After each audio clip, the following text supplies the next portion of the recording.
İnsanların nalayiq sözləri, yəni insana biraz prinsip yaratır. Assalamu aleykum, biz bugün kimlə görüşürük? Nurşov Muhammed Ali ilə. Muhammed Ali, xoş gördük. Əvvəla səni təbrik edirəm. Həqiqətən də yəni belə deyək də, bu çox böyük bir, adi bir yarış deyil də, bu sənin üçün böyük bir qələbə oldu.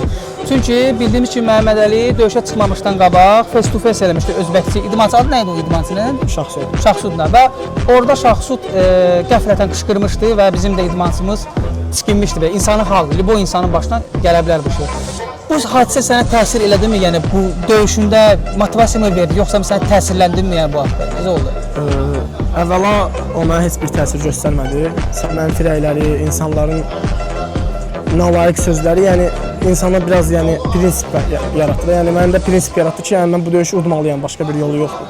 Yəni ya udmalıyam, ya da udmalıyam, heç bir başqa bir yolu yoxdur. Yəni müəllimimlə də danışdım. Müəllim dedi ki, sən heç bir cavab qaytarma, heç nə eləmə, sən sakitliyi qoru. Elə belə də davam elə. Əsas odur ki, sən yenə də belə deyək də öz fikrini topladın. Yəni səni kənar fikirlər, kənar kommentarlar, halbuki mənfi rəy yazan insanlar, yəni heç bir belə deyək təsir altında qalmadın.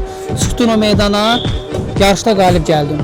Belə deyək, sən o yarışda qalib gəlsəydin də, gəlməsəydin, yəni sən bizim idmançımızsan, yəni də sən orada qalibsən. Niyə görə? Çünki sən belə deyək də o meydana qorxmadın, çıxdın. Zamin Apartın mağazasına sənə balaca bir ətlərdəsi gəlir. Mən asobini notlar yazmışam ki, sənə motivasiya versin. Baxa bilərsən, qoxusuna vur, bax, biləyində.